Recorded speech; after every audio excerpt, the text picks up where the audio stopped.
Hello explorers! Today we're diving into the heart of the Dolomites, a UNESCO World Heritage Site renowned for its dramatic limestone peaks and otherworldly beauty. These mountains have been shaped for over millions of years, drawing hikers, climbers, and nature lovers from all over the globe.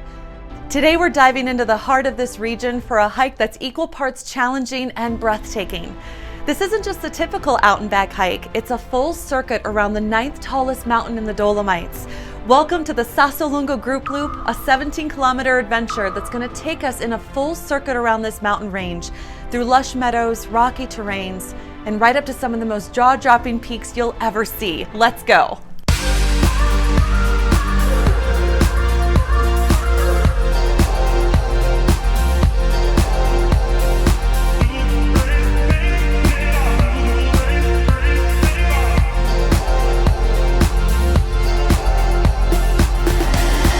Before we start, let's talk about what makes this trail a must-do. At 10,436 feet, this is the 9th tallest peak in the Dolomites, creating a landscape that's as epic as it gets.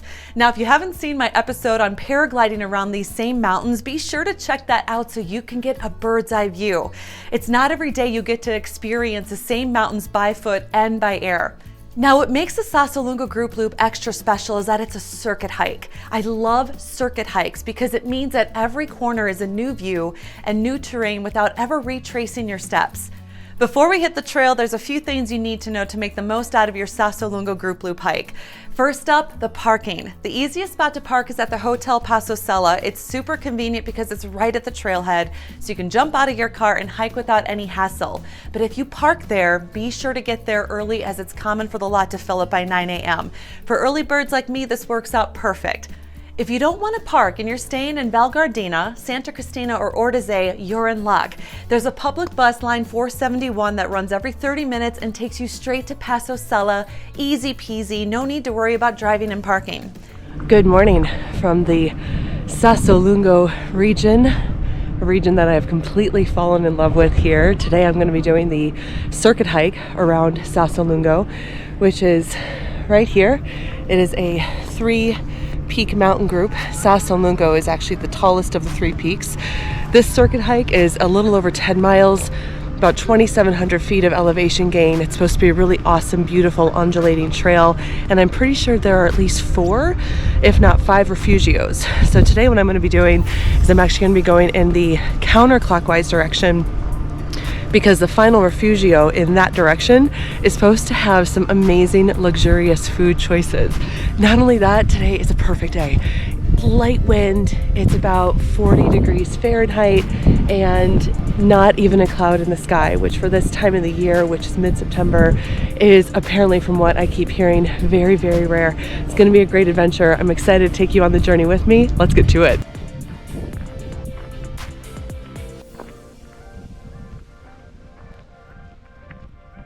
Walking under the coffin lift to start this hike seems pretty symbolic, considering just a couple of days ago we were in one of the cabins that was being blown back and forth like a pendulum because the winds were so high.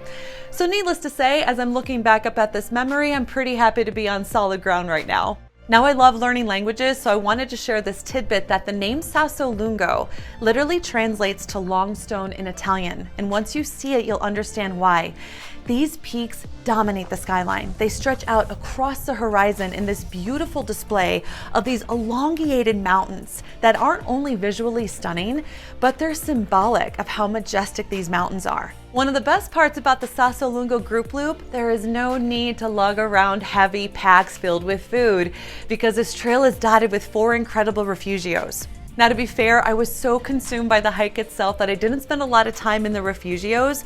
I was just so taken in by what I was experiencing, and I also had the motivation that every step brought me closer to not just more stunning views, but also an incredible foodie finish line of a 3-course meal at the Hotel Überbacher, which is where our base camp was for our duration at the Dolomites. As we hike through the Sassolungo Circuit, there's something quite fascinating about the rock formations here, more unique than other mountains I've seen. The very rocks I'm walking on in this hike started as ancient coral reefs, teeming with vibrant sea creatures in a prehistoric ocean. Over the ages, these coral reefs were buried under layers of sediment and subjected to so much pressure and heat that it transformed them into limestone and the dolomite rock we see today. But the story doesn't end there. During World War I, these majestic peaks and serene valleys were once the backdrop for intense battles between Italian and Austro-Hungarian forces.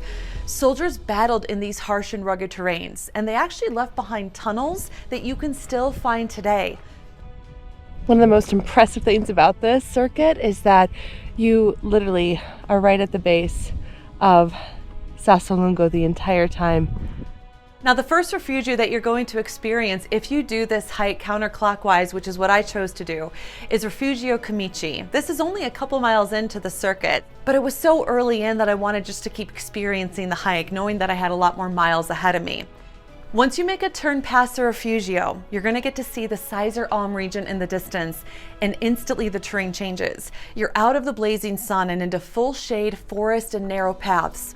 The Sizer Alm region has stolen a piece of my heart. Just a few days ago, we were out there e-biking along this beautiful high altitude pasture. So to be able to see it from this vantage point was really spectacular. You get a sense of how vast it is. Notice how quiet the trail gets here.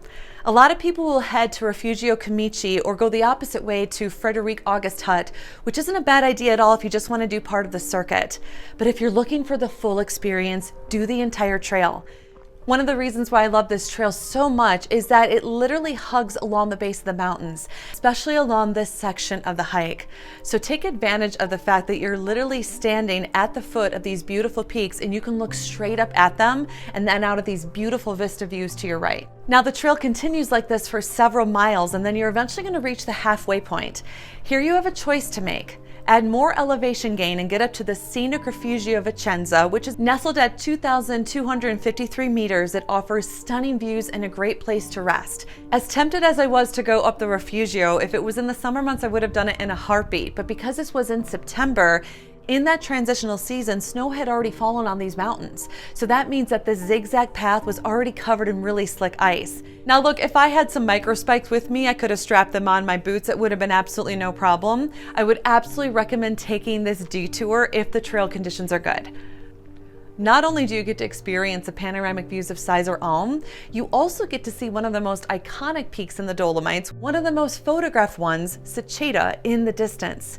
But it is practically unrecognizable because you're seeing it from its profile view, not from the most iconic horizontal jagged peaks view that you typically see when you're looking at photos or experiencing it yourself. So you really need to go to Secchita as a separate trip if you want to experience that jagged, iconic ridgeline.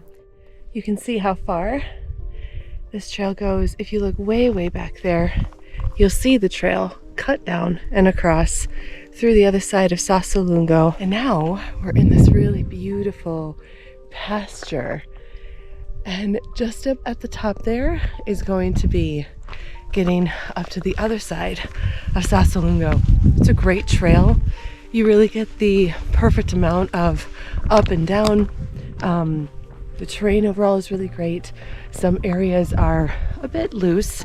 I do wish I would have more of a hiking boot than my trail runners, mainly because a lot of the traction is actually worn off from a cumulative effect of journeys. But as you can see on places like this, it's just gentle steps up to where those folks are. So I feel like the rest should be pretty easy. So right now, we just keep going. One of the benefits to doing this as a full circuit is you get a chance to bypass the crowds. I realized once I got past Refugio Cime, the crowds completely thinned out. There were so many long stretches of time. I mean, I'm talking miles where I maybe saw a handful of people, but other than that, I had the complete trail to myself. And also just so easy to navigate. You didn't even have to really think about it. You could just be in the terrain that you're in. Once you get past this side of the circuit hike, it all of a sudden opens up to this beautiful open pastures, even with these cute little charming gates that you get the chance to go through. It brings that pastoral charm to this region. And not only that, you get the opportunity to look back on what you've done. That's one of the most beautiful things about this hike. You always get a reference point of how much ground you've covered.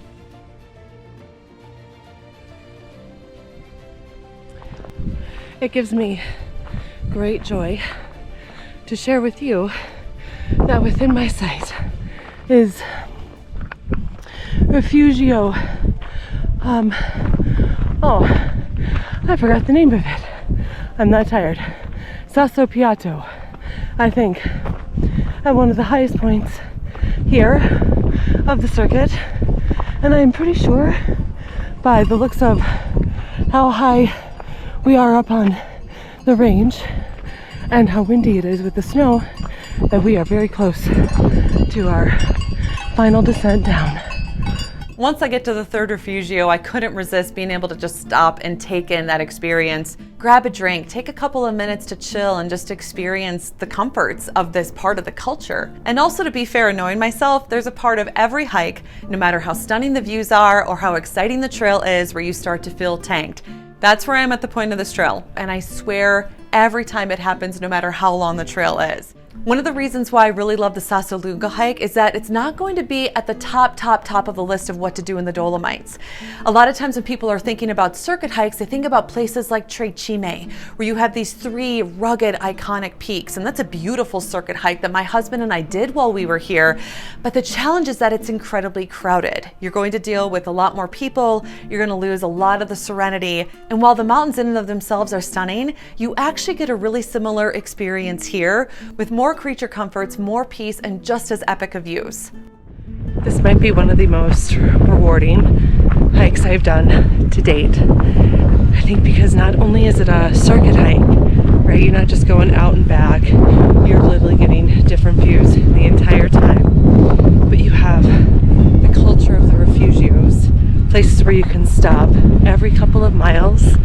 And unlike multi-day circuits, you get the experience of actually going around a group of mountains in just a matter of hours. And you're treated with this.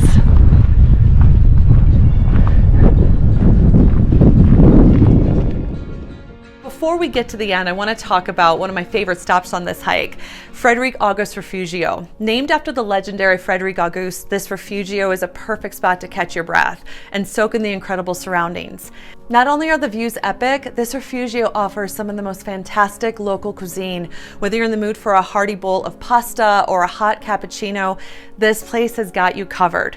Now, to make sure you have all of the resources you need, I'm going to include a couple of resources below in the description in the comments, including the link on all trails so you can do this hike yourself. And because hindsight is 2020, I want to give you a tip that I would do differently knowing what I know now. One of the most magical experiences in the Dolomites is witnessing the Enrosadera phenomenon. As the sun begins to rise or set, the pale limestone peaks of the Dolomites literally transform into this fiery canvas of reds, pinks, and blues. And it's breathtaking because the minerals in the Dolomite rock will reflect the sun's rays in such a spectacular way. So if I were to do this hike again, I would definitely time it with the sun. Catching this at dawn or dusk adds this completely unforgettable dimension to your experience. I'd love to hear from you. Have you explored the Sassolungo region? If you have, what did you love about it? And what did you love about this episode? Let me know in the comments. All right, as you can see, it is a wrap. Sassolungo Circuit is complete. As you can tell by the time of day, it is very different than when this journey started at around mid-morning, and now it's later in the afternoon. I am so ready for food that it was so worth it.